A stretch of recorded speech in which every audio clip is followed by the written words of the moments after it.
Yep.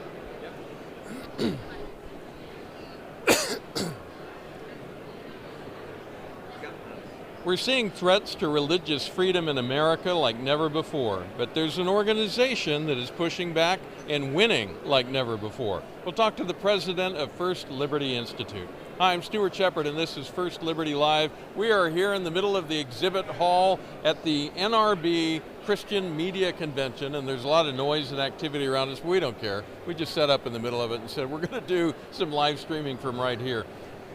Remember to like and share our videos. That's how we get our word out to other people, and that's how we meet some new friends. But right now I want you to meet Kelly Shackelford. He's President, CEO, and Chief Counsel of First Liberty and my boss. Hi, Kelly. Hey. Good to see you. How are you enjoying the convention so far? It's great. I still got my voice despite a bunch of media interviews, and you still got your voice despite a number of interviews, so far so good. We've been having a good time today. And you're on a panel today, tomorrow? Yeah, the entire convention, they have a panel on religious liberty and just some of the stuff that's happening, and that's this afternoon. And then tomorrow we're putting on a workshop because these are all Christian organizations, and how do they protect themselves against the kind of attacks that are coming? So they asked us if we would do a workshop to help, prepare people for those type of things, so we're doing that tomorrow. Let's talk about what's in the headlines. Just in the past week, we heard the news from the Supreme Court concerning a case out of Philadelphia involving foster care. Tell me about the case and the significance of it. Very significant case. Number one, to get a 9-0 decision on religious freedom is a good thing. But this case was out of Philadelphia. You had Catholic Services, which places most of the children, more than any other group. And they decided in Philadelphia to come up with a new requirement that you basically had to sign that you agreed with same-sex marriage in order to place children. Well, of course, a Catholic organization is going to place children with a mom and a dad. And when they couldn't sign and say that they would do that, they were excluded. So, I mean, the place that's providing most of these children a home gets kicked out because of their religious beliefs. Went to the Supreme Court. The Supreme Court said 9-0, you can't do that. A couple of things about that. We filed a friend of the court brief to go with that, and it was an interesting person that we were representing it. Yeah, this is an important case, and some of our friends did the case, but we wanted to make sure and really focus the court on, not only this issue, but there's another big issue kind of looming that the court didn't get to. I don't want to get too far in the weeds with everybody, but the Smith decision, right, which has caused so much damage to religious freedom. And our Coach Kennedy case is like the case where the Supreme Court mentioned that they might be ready, once we come back, to tee up the Coach Kennedy case and take down this bad Smith decision from 35 years ago. If that were to happen, we would have really just a massive increase in protection for the free exercise of religion. So a lot of people are kind of bemoaning that they didn't do that in this case. We didn't really think they probably would, but we're hoping that the Coach Kennedy case is the case where that's going to happen. And Coach Kennedy's case is probably on its way to the Supreme Court in a number of months, and if so, we'll have our chance really soon.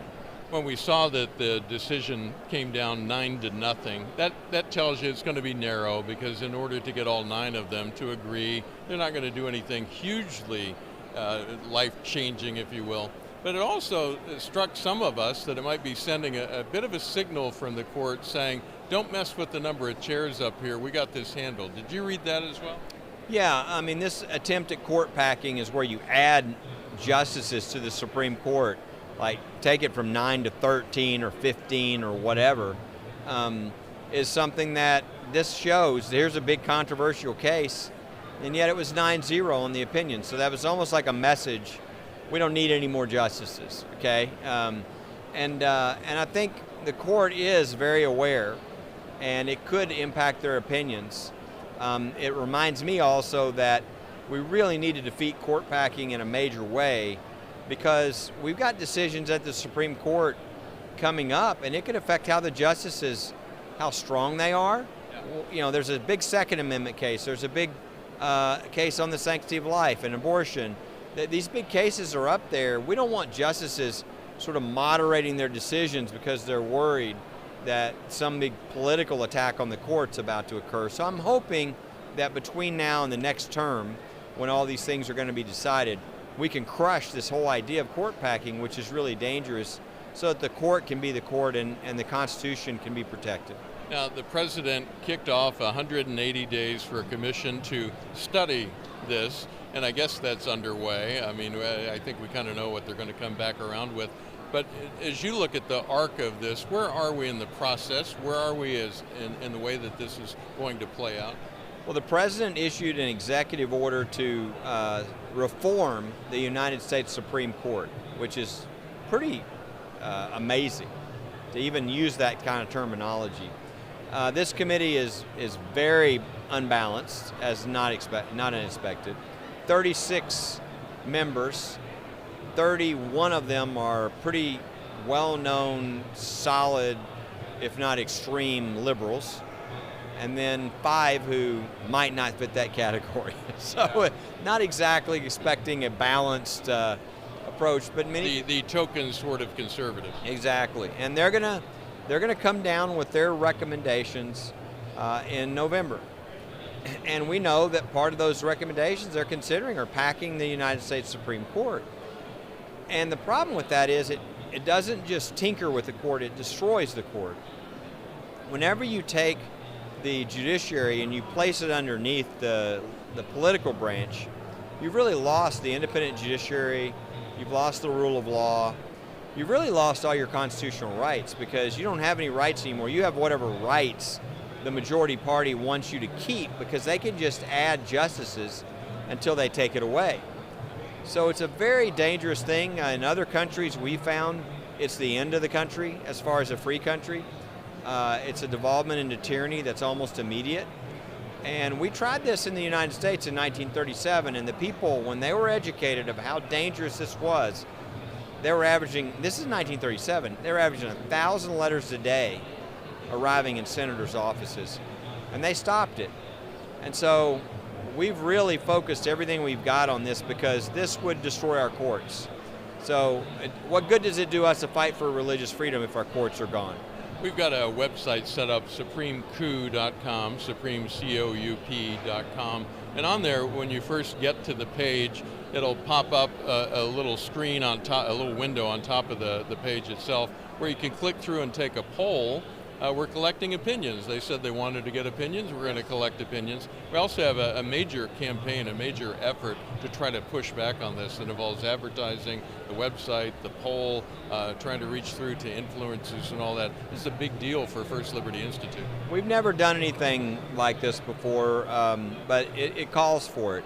This is the first time in 83 years, 84 years, anything like this has been attempted in our country. It's very dangerous. So we have committed millions of dollars to getting the word out. If people are educated, they immediately begin to understand how bad this is. And so we've got to educate people. So Supreme Coup is a way people can do it. Go there, fill out the information, say there's an action center where they can take some action, educate their friends. We've got shareable resources you can post on your social media. And we're running ads all over the country. CNN, Fox, digital, podcasts, major podcasts like Dinesh D'Souza, everybody. We're running ads everywhere right now so that people understand. And what the great thing, we can put this, it doesn't matter if it's liberal or conservative, right? You got Ruth Bader Ginsburg saying this is a bad idea. So it's not just liberals, not just conservatives who think court packing's bad, liberals think it's bad too, but the danger is that the Democratic Party who's in charge are short-sighted and think, hey, let's grab the court. And in the process, they destroy the court. So the more people can be educated on both sides of the aisle, the more we can have happen what happened in 1937, where the people rose up and said, no, this cannot happen in this country, or else my children and my grandchildren will lose something invaluable.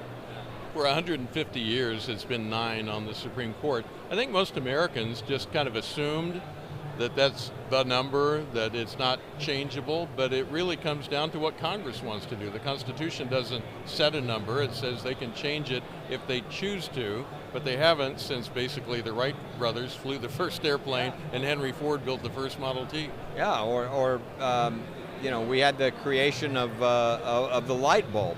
I mean, that's the last time. And this is way back. All it takes to change the number of justices on the Supreme Court is a vote of Congress. So, and right now you've got one party that controls the presidency, the House, and the Senate. So this could happen, and this is what people don't realize. We are very close. We've got a commission. We've got a bill that's been filed to add 4 justices to the Supreme Court. Yep. We've got a lot of money behind this effort. Now people focus, they say, yeah, but the filibuster, if the filibuster holds, but of course that's just up to 1 or 2 senators. And let's talk about that. It's Kyrsten Sinema, senator, and also Joe Manchin. A lot of attention's been paid to him. Some are calling him the firewall, if you will, to prevent this from happening, because if one or both of them vote against the idea, then it's dead on arrival. It's not going to get out of the Senate. But here's a quote from Joe Manchin. He sounds tough. He says, "Do we really want to live in America where one party can dictate and demand everything and anything it wants whenever it wants? American democracy is something special. It's bigger than one party or the tweet-filled partisan attacks of the moment." So he's speaking like a statesman. We hope he stands strong, but he really needs to hear from people, doesn't he? Absolutely. I was just talking to Senator Ted Cruz not too long ago. He said he's watched Manchin be strong on a lot of things, but in the end, he pretty much always goes with his party. And if he does that here, it means the filibuster is going to break, and we're going to have a disaster on our hands with regard to the courts. So he needs all the support he gets. So far, he's said the right things, but boy, people need to contact him, especially West Virginians. Same with Sinema in Arizona. But it's something that everybody can do something about, because really, again, if you look back to 1937, the Democrats had 80 out of the 100 seats in the Senate, and yet the president of their party was rebuffed, because when everybody got educated, even Democrats turned on their own president and said no. And that can happen now. We've just got to educate people, and everybody who's watching this can have a part in that. They can go to Supreme Coup, they can get some of these different tools and begin educating their people. They can encourage people to call their senators, to let the senators know. There's lots of things they can do to really educate people so that we preserve really the envy of the world. Our Supreme Court and our court system, I mean, the rule of law, I mean, when you lose that, you don't realize how valuable it is till you lose it. And that's not something we want to experience in this country. So supremecoup.com is where you need to go for that. If you don't know French, coup is C-O-U-P. Hey, we want to get an update on what First Liberty is doing before I let you go. We just launched a case involving an organization called Christians Engaged and their little kerfuffle with the IRS. Tell me what happened there and why we're pushing back. It's really an unbelievable case. The IRS denied Christian Engaged their tax-exempt status. And they just didn't deny it. They put in writing why. And what they said is that they're and by the way, what Christians Engage is a group that encourages their people to pray for their elected officials, to make sure they vote, to get involved, and to get educated on the issues, and to do so by biblical values and the Word of God. The IRS said in writing that the reason they denied their status was that they were aligned by biblical values and the Word of God, and that biblical values and the Word of God are more closely aligned with the Republican Party, and that therefore they couldn't get their tax-exempt status. And we all go, wow, are you kidding me? If that's the case, every church is about to have their tax-exempt status revoked. Every Christian organization, or at least the ones that say they're following biblical values or the Word of God, which is pretty much every one of them. I would hope so.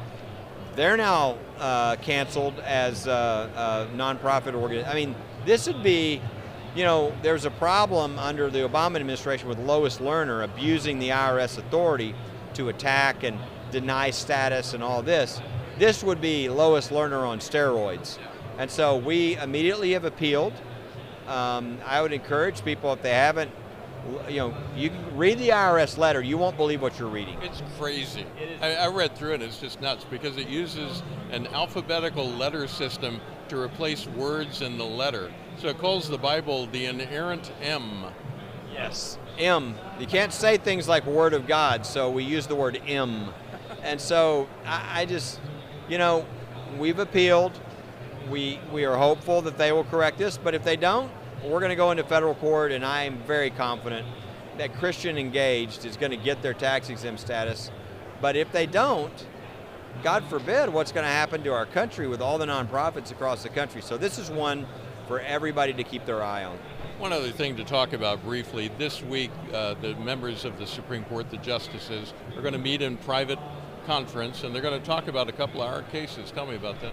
Yeah, this is a special time. They meet in conference. It's just the 9 justices, nobody, not even a clerk in the room with them, and they vote on whether they're going to take cases. And in this case, it involves 2 pretty important cases we have sitting at the Supreme Court. One is a case out of Maine where they allow school choice for everybody to go to any school they want as long as it's not a religious school.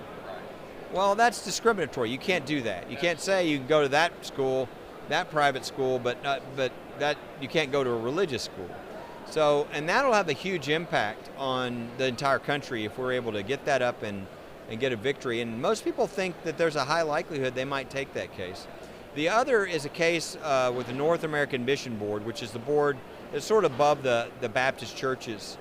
And in this case, what they do is they advise them, they work with them, they help them.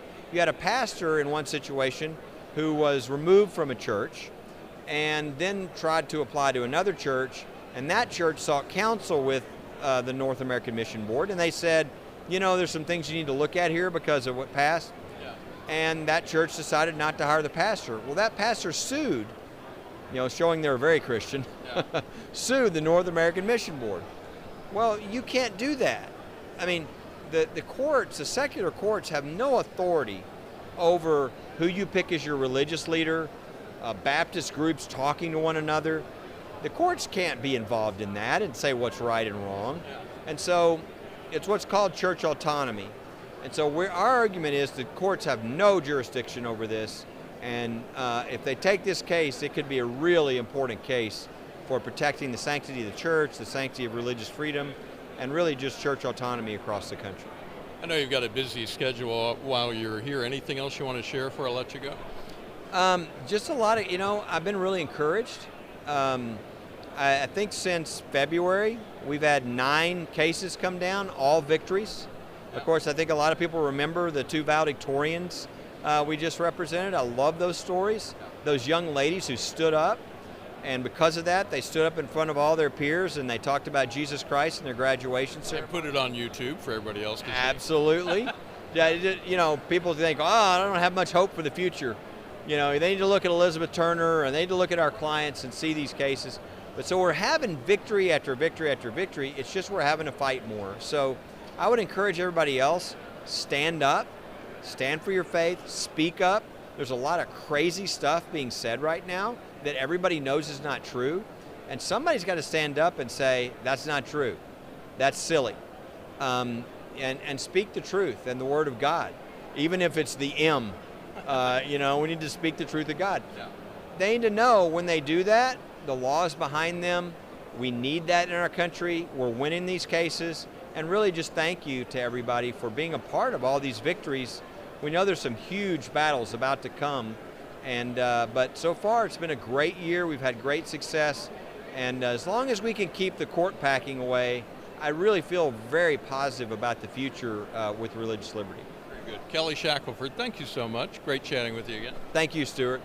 Hey, and if you're interested in taking that poll we were talking about, this survey, just go to supremecoup.com, that's C-O-U-P if you're not French, supremecoup.com, and when you get to the page, a pop-up will appear, a little window above the home page of the site. That's the thing you need to click on to get to the poll. There's a red button at the bottom of that. We'd appreciate your input, and we're going to be sharing that as we go forward, so that since they asked for input, we want to give them some input, and your input is welcome. So again, it's supremecoup.com. We're going to be live for the rest of the week here at NRB, the Christian Media Convention. Thank you for sharing with us this week. We hope you're being inspired and encouraged by the messages that we're sharing, and we will have more for you tomorrow. Thanks again, Kelly. Thank you.